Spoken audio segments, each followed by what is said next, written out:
Hello,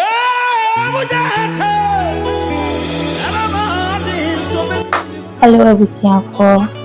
Me di Mama Serwaah. Na any day me pese me ne mo edi nkomo kakra na mu prophetic ministry ehun faso any hia ehia se onipa biara nya odifo ewo na brabo. Professors gone deeper and I'm overwhelmed. You are praying about your finances. Yes. You are praying about your traveling. Yes, Pastor. Yes, you are praying about your ministry. Yes. And I'm seeing you praying about a certain land. Yes. Land. I bought a land it's true. Last month. Come on. Geez. Calm down. God wants to sort you out today. Jesus. I'm seeing something. Who is Francis? I'm the one. Francis Amwa. You've been watching him on TV. I've always been watching him on So what surprises you today? Because I've experienced it myself. He went deeper, listed my businesses, mentioned my sister's name. In fact, a lot. Do you know this name, Priscilla? That's my sister. Your sister? Yes. I am seeing your sister too passing through thick and time. Things are not working for that lady. God said he will see Priscilla through and he will see you through today. In Jesus' name. Can you celebrate the oil? Prophesy. Lift up your hands. What you said you've been watching on TV. What's the difference between you watching him on TV and having an encounter one-on-one with him? The experience is very great and it's the same thing I came to encounter. I've always been watching and I said today, if I come, I'm praying that I also get prophesied to, and exactly what I was expecting is what I got. As at now, you have developed a lot of business ideas. A lot of them. There was a time you were praying to God and you said, Father, am I supposed to become a nurse? Can I prophesy? Prophesy. Me enianom 5. Me na me yeketwa kra me wom. Yede me papa maka ho de ayebro 5 enso me ma me ne me papa menyina. Me na me yeketwa kra me wom. Na me kaya be 2016 ni mo. Na fe na me run nursing school. Me nya problem kakra. E na me ni obi susu ho.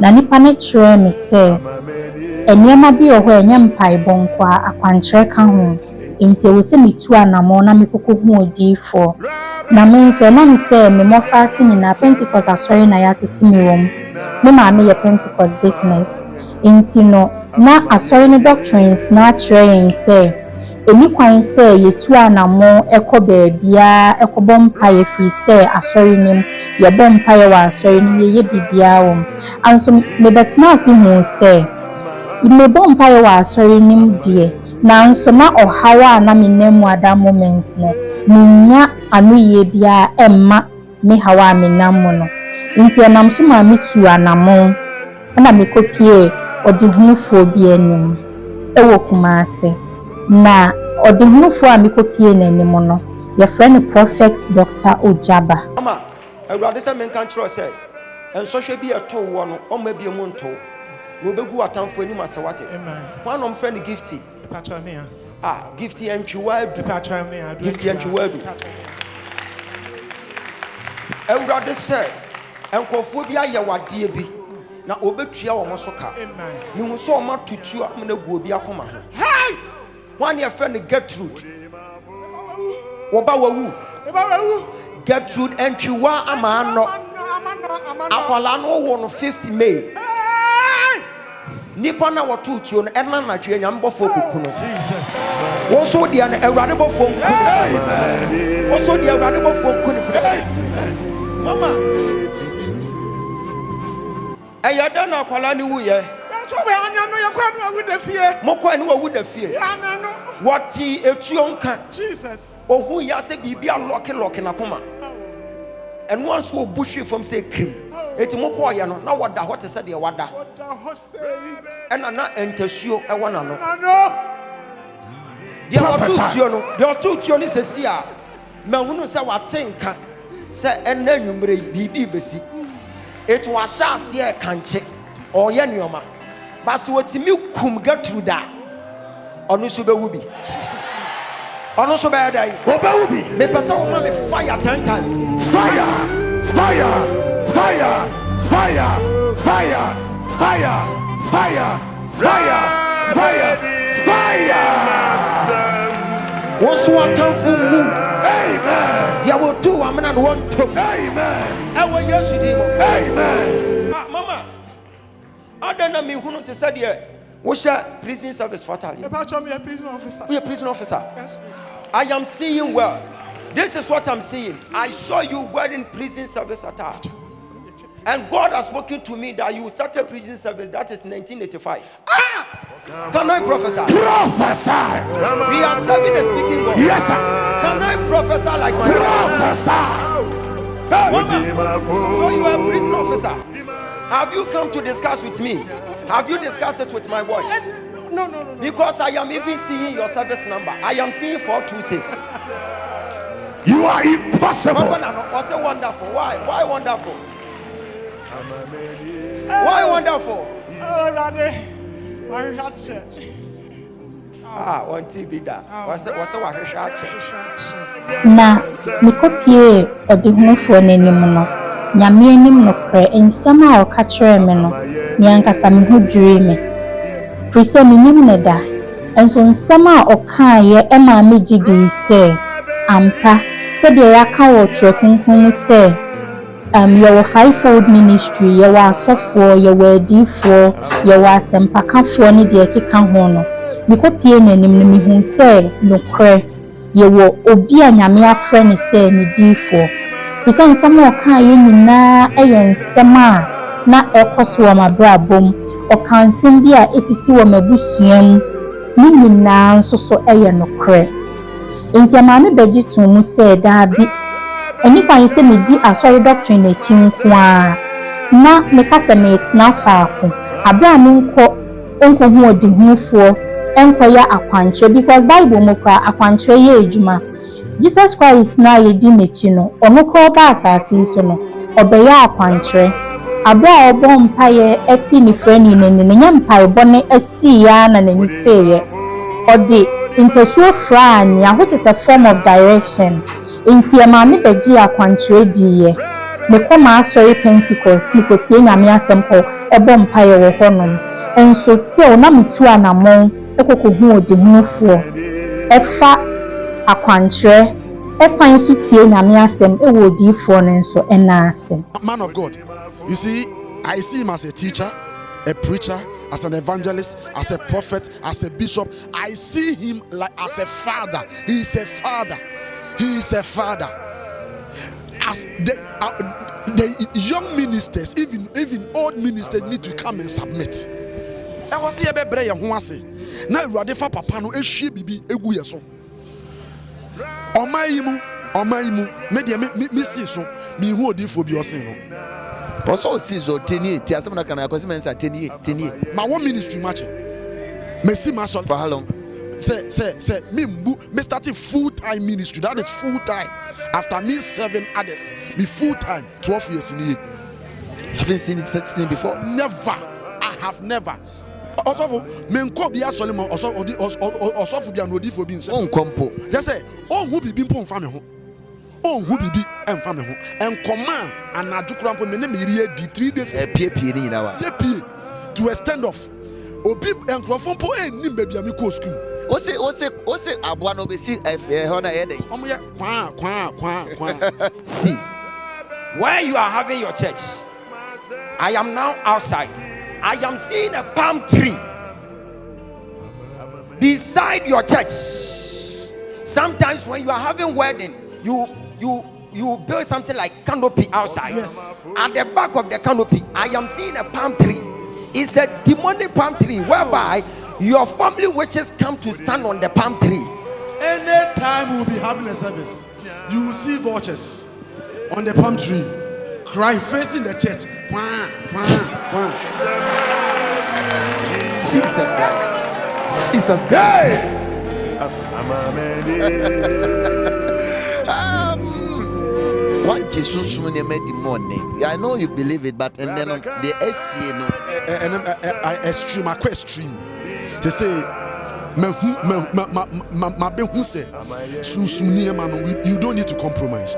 Nti da kumekwa sorry na mekodwo asɔre no ɛna ɔdehunufo ka kyerɛ me sɛ wɔn sɛ nnuanom no nyinaa me na meyɛ ketewa deɛ nanso mɛba abɛyɛ kɛseɛ ɛwɔ me nnuanom mu Awurade bɛpagya me adu mpɛmpɛnsoɔ bi a me na meyɛ ketewa wɔ anisoɔ deɛ nanso mɛba abɛyɛ kɛseɛ ɛwɔ nnuanom mu megye too mu deɛ ɛfiri sɛ Prophet Dr. Ojaba yɛ nipa bi a wɔde kan aka nsɛm bi akyerɛ me ansɛm a waka akyerɛ me nyinaa bɛm mmerɛ bi me maame yareyɛ nsɛm a ɔkaayɛ akwankyerɛ a wɔde maa yɛn even me maame ɛwɔ hospital koraa no procedure bi a na ɛwɔ sɛ yɛyɛ a ɔkaayɛ exactly what he said ɛna yɛyɛ maa no nti ɔkaayɛ no mede gyidie soo mu agye too mu sɛ nokorɛ nyame bɛyɛ me kɛseɛ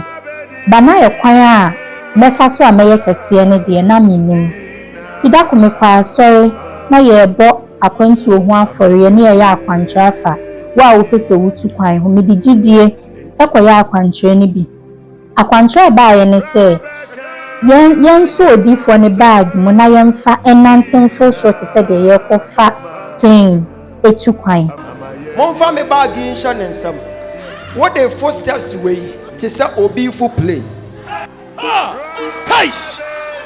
Yes, sir! Ha! Yes! mede gyidie ɛkɔyɛ akwankyerɛ no bi na abra me fo so hɔ a meduru hɔ no mo na ɔka kyerɛ me sɛ wɔhu sɛ akwantuo ɛwɔ m'anim na menhyɛ aseɛ na memboaboa me ho na Awurade ɛde me bɛtu kwan kɔwo na ha first corner baako ɛyɛ four corners wokɔ gyina ha ka asɛm wei wo dɛm hɔ sɛ ɛdan wei mentena mu another 1 year kan saa mentena mu another 1 year mɛkɔ akɔtena London dan mu amen kan saa wo wie pɛ da nyame ase amen na hyɛ aseɛ na boaboa wo nneɛma no fasi hɔ amen kɔ ɛyɛ atɔ perfume se fa gugum na tɔ Pepsodent na tɔ brush na twa wo sapo fa hyɛ mo mo so wani abre wo tu kwan kɔ me hyɛ nkɔmɔ nokra nim nie na that time kraa ɔkaayɛ no na passport kraa me ni bi enti mede gyidie ɛkɔyɛ me passport because odifom ɛma wo prophecy na wantu ho anamo a enkwamhyɛ na yɛde ama wo ne nyaade sɛ bɛbɛ mu enti mede gyidie esoo mu ɛna mekɔyɛ me passport cause no wadi kan aka akyerɛ me dada sɛ nyankopɔn bɛpagya me ayɛ me kɛseɛ enti saa prophecy ne baa yɛ sɛ menkɔboaboa me ho fa akwantuo no ɛna megye tum mu sɛ afei na me kɛseɛ no ɛbɛhyɛ aseɛ mekɔyɛ me passport meyɛ me passport na mede bɛto odifo anim sɛ papa enkwamhyɛ a nyankopɔn fa wo so ɛde maa me no mahyɛ aseɛ etu ho anamɔ ba odifo ka asɛm baako bi a me ankasa no na ɛsan esisi maso ɔka kyerɛ me sɛ ansa na mɛhyɛ aseɛ ayɛ me makwantuo ho process no before sɛ mɛkɔ akɔ submit me document for visa application no mebi kan entwa me plane ticket nto hɔ ɔka saa asɛm no me sorry free n'anim a me pie no anka me gyidie yɛ hinhim kakra efiri sɛ deɛ menim ne sɛ obi a betu kwan a o visa di nkan ba ansa na wakɔ akɔtwa o plane ticket enso difo ka kyerɛ me sɛ mindi kan kɔtwa me plane ticket because wɔn sɛ ɛda sei ɛna me free Ghana enti da me date me fan booking for me plane ticket ni nyinaa ɔde maa me mikɔju fie na me si Awurade asɛm a afiri difo hɔ no maba me nkyɛn nie wadi kan aka nsɛm bebree ne nyinaa yɛ nokorɛ ne ɔka yɛ nyinaa bɛm enti me ntwe na no asɛm ɛnwɔ fam ɛna mikɔtwa me plane ticket me twa ticket ne to hɔnom 1 month ahead crown sana mekɔ akɔ submit me document wɔ moving pic for visa application ɛnam sɛ na nkɔmhyɛ adi kan ato hɔnom dada na matwa me plane ticket ato hɔnom metwa to hɔnom akyire na obi ɛma me ɛyi sɛ wanya that time nurses, say Ghana, they say nurses no, you try IELTS, you was so many opportunities that were outside. Into a big catcher me say when that opportunity UK mommy man chinche me na so because me say come shout of home intimate ya na me say any kwan a ebefa so ama metu kwan no kwan ni na bia ama me no na me ma me ni ye din na me start process no me start ya na me ko submit me documents e wo moving pick afi me ko ye submission ni wie less than 1 month and I think 2 weeks cry Emma minya email say me visa are you ready na eda no na me hu ni amenya me ho because na mani na mini ebusuani bi o wa brochire ameka say oba be family to kwan ntin komshe ne ba ye nyina na me dwen ho say na mi enu masamato fom say metu kwan enso mini busuani bia enso nyankopon de owo kwan a ofa so a oye na ade less than 1 month that 2 weeks pepepe ena me visa bai me sha se me boaboa me ho na metu kwan se de nkomhye ne bai pepepe na abo me visa ne bai no eni je ahyema kuma ma te se ayamiti se da yeso ehwa na emoso ya me koje omode me passport no me visa ne bom ebre me wo DHL me koje ya afi me bie me passport ni ma UK visa ne bom me passport ni me hu ya me ho ase ya ampa ase nyampa na ha me ho kwa mfa me passport na anko fie na me si so e de call Prophet Dr. Ojaba hono me kwen na me sidadi de radia ye ni o de radia fa wo so aya na me na papa me so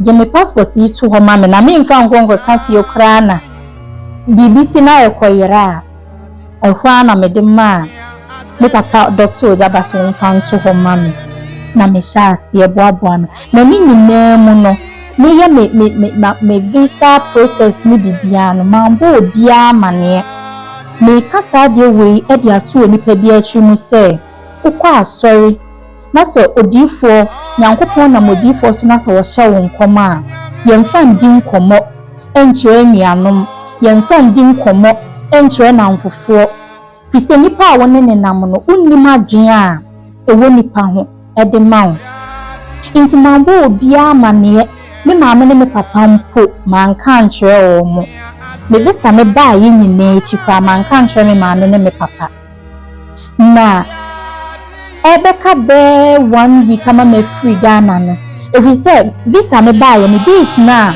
ewo say me move from Ghana to UK no na date a odi for the man me say me fencha me ticket no na e fall within that range no me kwa na ewe me wanwa na eye me nwanwa bebre inti me ya ma ho bo ebeka be 1 week ama me free Ghana no na e wo se me kobo me maame ne me papa amane me koye na me ka kire me maame ne me papa se na me ade me be free Ghana omo kwa na omo njindi me ka me maame se udi agra na se ya asem no kre na wo ka na me se mama die radia ye ni o the radia for Prophet Dr. Ojaba so aya mame eno no se me kasa me ka ade be tia ma ade asa me ka ya me maame ho so asama me maame ka ya na ma me ni atete o se erade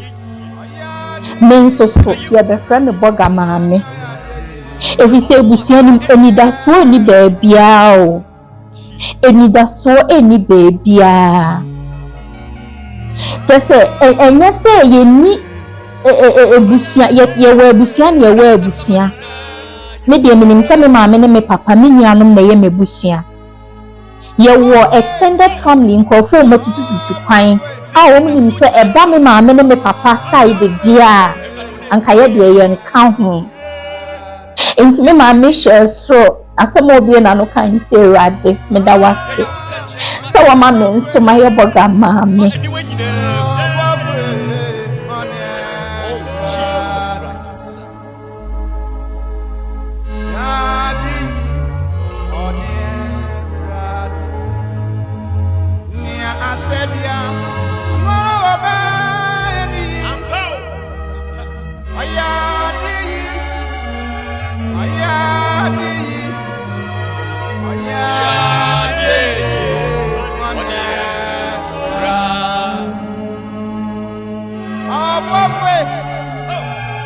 na de osan kan ya eya me de kese ne se Erade koswa ne sura wudifo a onam ne so ema wanum asem ayo ho me be ya brabo so me ma me kan insurance bebre edigo perfect doctor oja ba brabo so bisa na me ma me nani na me papa de me ka say no what ho no mche say onti me kra mie na no nkasa o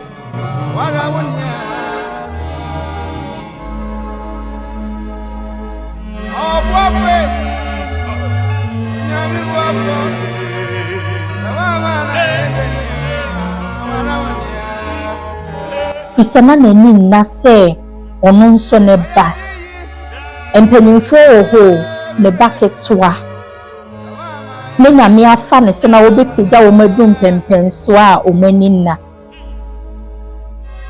na me bo me ma me papa ma me no nua no mode man kan tro bia because it got to a time who call empire bar and send bebre and I akwa sorry Church of Pentecost and I was sorry I wonam how na ma suffer so and all that but mama sani ama na mbu mabemu if we say nyame na yesum no no oye nyame baako e na ye nyina yesum no enti me kan nyame asam ti ase se mitu anamo ekokuhu odifu a menya mfomso mitu anamo free ma sorry na meko ekokuhu odifu a mfomso bia ne ho na me de nyame asenso se sa na mo na mitu ye no aboa me ama enne se me ka say se me so United Kingdom London me yo nyame na da me free Ghana me drew airport me free Kumasi na matna all my life me started school crèche wo Kumasi SS Kumasi chese tertiary kwa Kumasi na me kon na me free Kumasi be drew Accra Kotoka International Airport na me share around me see no me so daya na say this is real me kwa na masada no meni na mahwemechi na meti me ho say da ye bi na me so ana say die mi hu no sa na ti a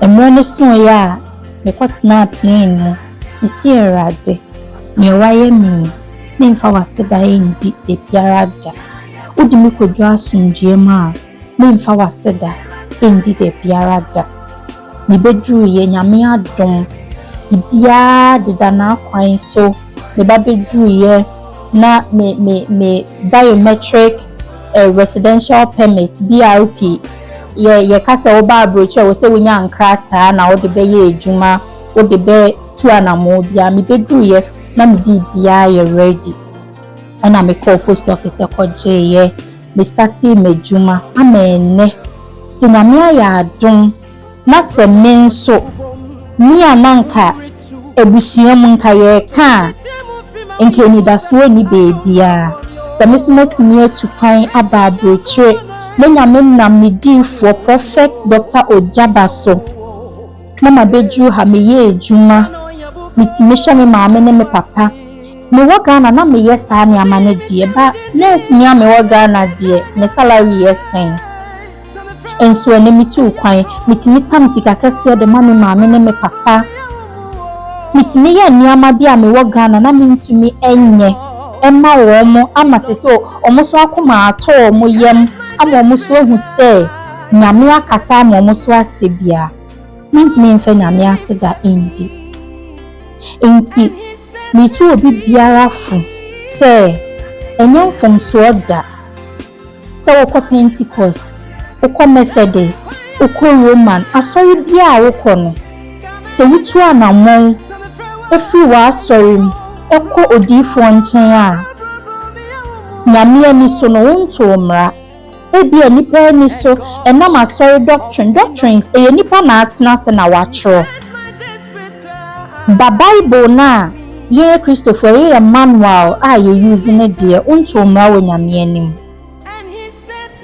Enti se mete ha me de aseda kese e ma otumfo nyankopon se wonam ne difo so na menso ewe mi ekia sewa nyame aye me kese me de nyame ase e wo me awaya ama no enti mete ha me ba no me enkofo bebre ka nim se me tu kwament man chacha anka nkofo bebre especially my colleagues na me no ye ejuma wo Ghana Hope Exchange Medical Center ayo santase neonatal intensive care unit staffs child health department chacha obia enne nyame aboa me ama me nso mababe juhanum say afin so me chia holiness of Christ Zion asafo nyina enkomsha nyankopon na modifo so ehye me e wa asori de omhonom no abem bibia dom live amen with United Kingdom na me mota say na me kan obi bia ho bye bye.